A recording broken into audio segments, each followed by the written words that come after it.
Hey, good morning. I just wanted to put this on YouTube. 1 week from today is a very important election, and I've been seeing a lot of posts lately. What I want to go over first is a lot of good friends of mine who I care about and love deeply, and other people who are evangelical Christians. They're really struggling about voting for Mitt Romney, who's a Mormon. And I just want to throw my 2 cents or my nickel's worth of what I think. Um, Number one, I was raised LDS. I was, in the LDS church up until I was, oh gosh, 15 years old. I'm no longer a part of that church. It was a great time in my life. I have fond memories of the Mormon church growing up.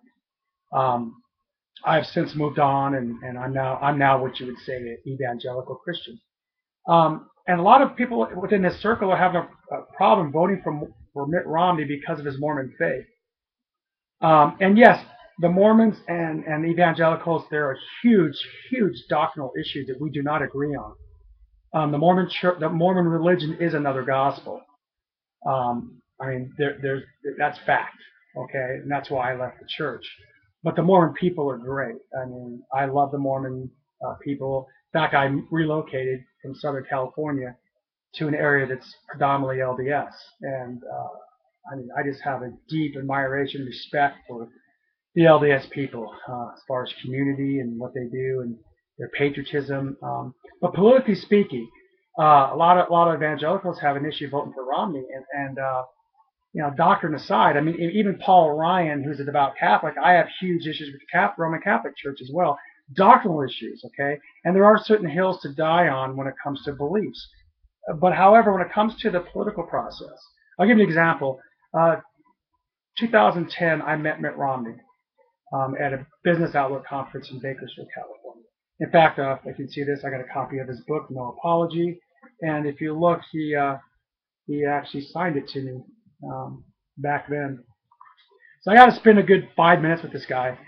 And at the time, he wasn't sure if he was going to run for the presidency in 2012. But honestly, just speaking to this man, just from a business aspect and seeing his heart, and he just, I would admit, he's genuine. The guy's a billionaire, so he doesn't need the job. He doesn't need the money.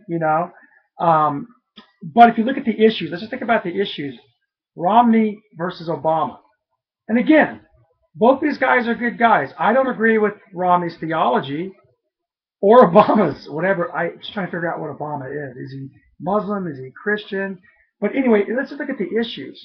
Where Mitt Romney, he's pro-life, meaning, the sanctity of human life in the womb. Obama's pro-abortion, not pro-choice. That's the pro-abortion lobby has hijacked pro-choice. You know, pro-choice is this: that a woman does have a right to choose. I can't tell a woman what to do with her body. Even the law says that. However, is she getting all the right information? Is she getting an ultrasound or a sonogram to hear the heartbeat of the child, to see that baby? Now with 3D, you can see that's a human life. Okay? Is she getting counseling on adoption options or whatever? Does she see videos or testimonies of post-abortive women, what they've went through, the risk of cancers, all that information, okay? And then once you get all that information on both sides, pro-abortion and pro-life, then that woman should be able to make an informed choice. That make sense? So that's pure pro-choice. Again, I'm not going to tell a woman if after all that, the 3D ultrasound, the sonogram, counseling on post-abortive stress and what it can do to your health, if she still decides that after all that to terminate that pregnancy, that is her choice. I may not agree with that, but I'm tolerant of her choice. Does that make sense? So I'm looking at this clock here because sometimes this YouTube thing runs out.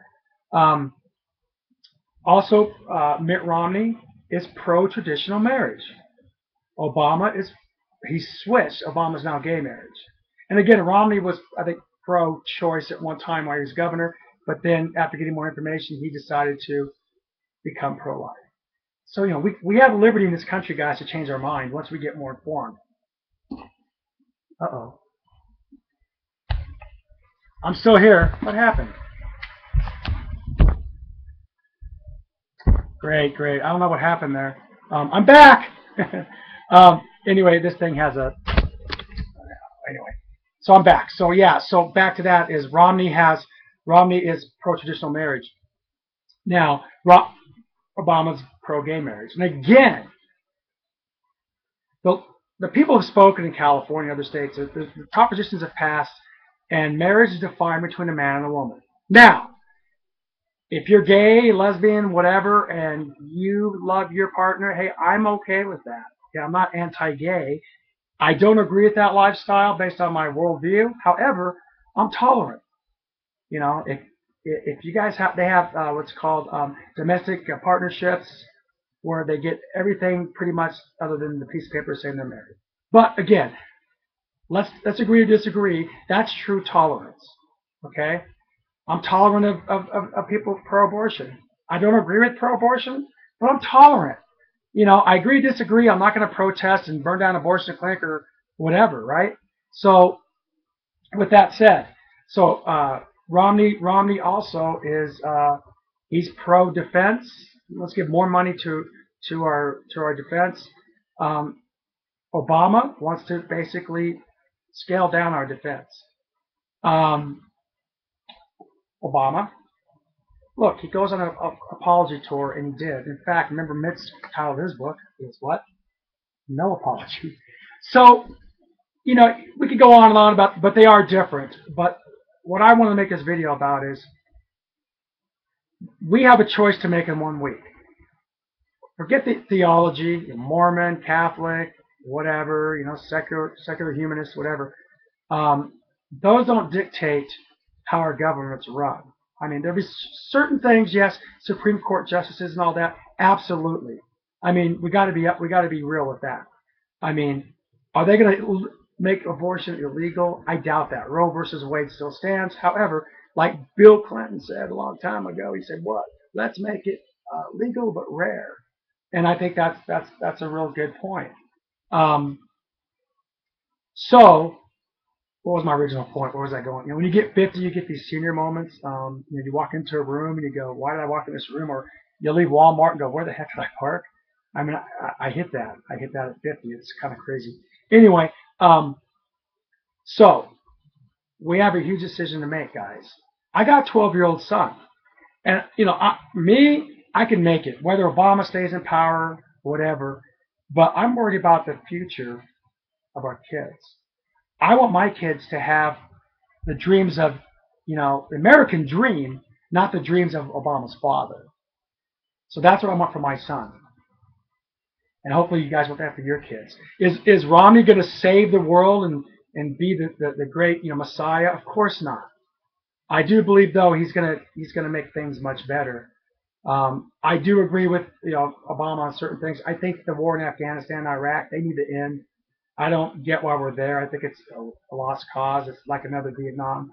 Um, and I think we need to get out of there. We need to bring our boys, and women and boys home. You know, as far as what's going on in Islam, you guys need to read the papers. In fact, pick up a Bible, whether you believe in God or not, and just read the Bible and read the front page of the newspapers. Those of you that still read the newspapers, or Google, or watch CNN or MSNBC, Fox, BBC. What's going on in the Middle East is written in Scripture, and we're seeing it unfold before our eyes. It's unraveling. What's going on in Syria, what's going on in Iran, Iraq, Afghanistan, Libya. I mean, it's going to be no president's going to be able to solve that. This has been going on for thousands of years, and I think it's going to culminate pretty soon when all these nations are going to come after Israel, and that's biblical prophecy. We're not going to stop that. We're just going to fulfill that. So I don't think that Romney nor Obama is going to be able to do much in the Middle East. Okay, I believe that, like, you see what's going on in Syria right now. Take out a Bible, go to the book of Isaiah, verse 17, chapter 17, verse 1. There's a prophecy in there from thousands of years ago about Damascus will be ruining its heat, will be destroyed. Well, you're seeing it before our eyes. Damascus it's falling apart. Aleppo, all those places, Qums. I mean, Syria is ready to go. And Syria is a big player in the Middle East. Okay, Syria, Libya. It's mentioned in Ezekiel 37, Ezekiel 38, 39. The nations that are going to come together against Israel. It labels Iran, which is Persia, Turkey, and Russia and China have what's called a hook in the jaw. They basically get hooked in to back them. So with that said, Middle East, it's a done deal. No president's going to solve that. But I believe if Romney does get elected, he's going to help the economy. If you're a small business and you did build that, he's going to help you with that. However, I don't think Romney's going to be able to, change everything right away. He's going to need 4 years. And people say, well, Mitt Romney has no foreign policy experience. Well, if I remember correctly, 4 years ago, didn't we elect a millionaire one-term senator with absolutely no foreign policy experience? Okay, because everybody says how Mitt Romney's this billionaire, he's so wealthy. Or Obama wasn't actually poor, and where did he get his money? That's the thing. Mitt earned it. To this day, I know Obama was a lawyer, but he's a pretty wealthy guy, and his wife makes a lot of money too. So with that said, I just want to bring that you guys away. One thing I will say before I go: if President Obama loses the election, and he possibly could, I believe this. I'm going to clarify the statement. Google the Cairo embassy. Go on YouTube or Google it, whatever, and look when they took over our embassy in Cairo or besieged the walls, and they scaled the walls. You're going to see Islamic writing across the cement walls in front of our embassy. You're also going to see 4 letters of our alphabet: American, English, ACAB. Now, why is ACAB on our embassy with all this Islamic writing?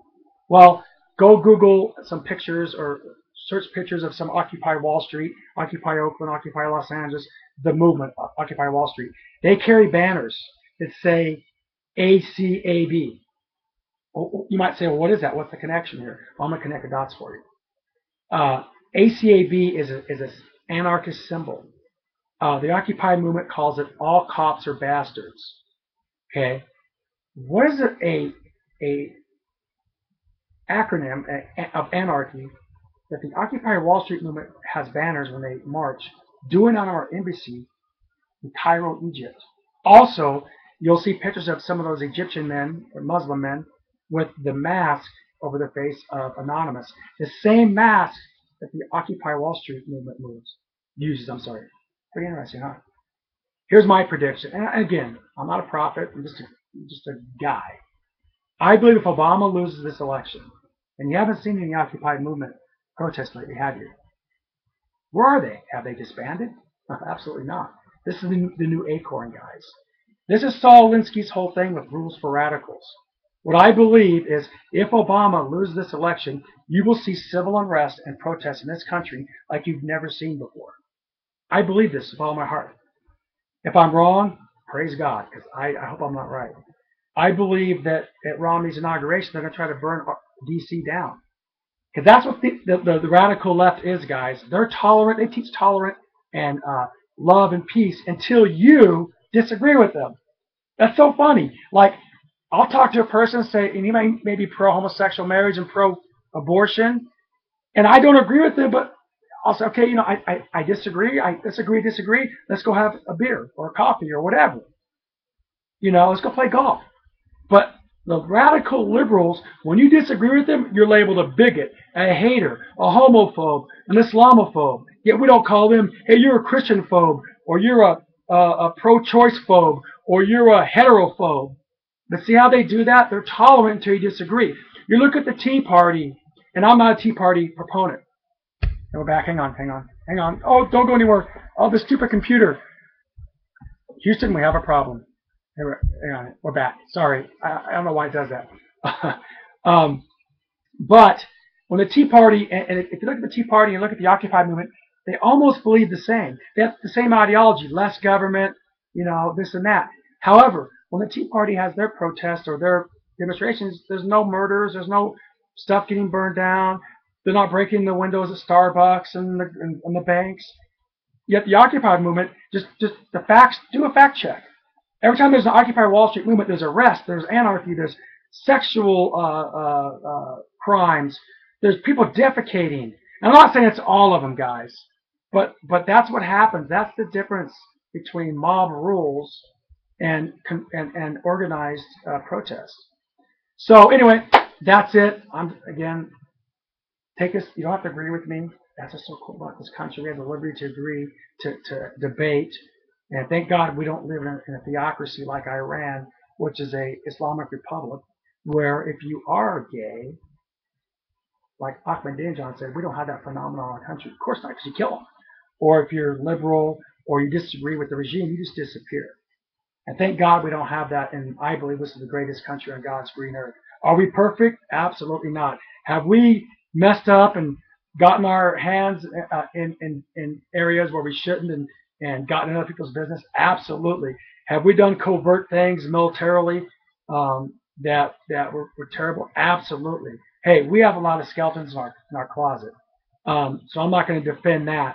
But I will say this. This is a country where we still have the Constitution.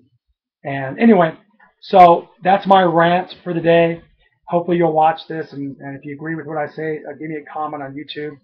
And no matter who wins on November 6th, next Tuesday, in the words of the late Rodney King, can't we all just get along? We're Americans, man, and that's what's great. Let's agree to disagree. Let's be tolerant. Let's love each other, you know. And so that's it. I'll see you guys on the other side, and we'll see who wins. Have a great day. God bless. Okay, how do I turn this off? I guess I go like this. See ya.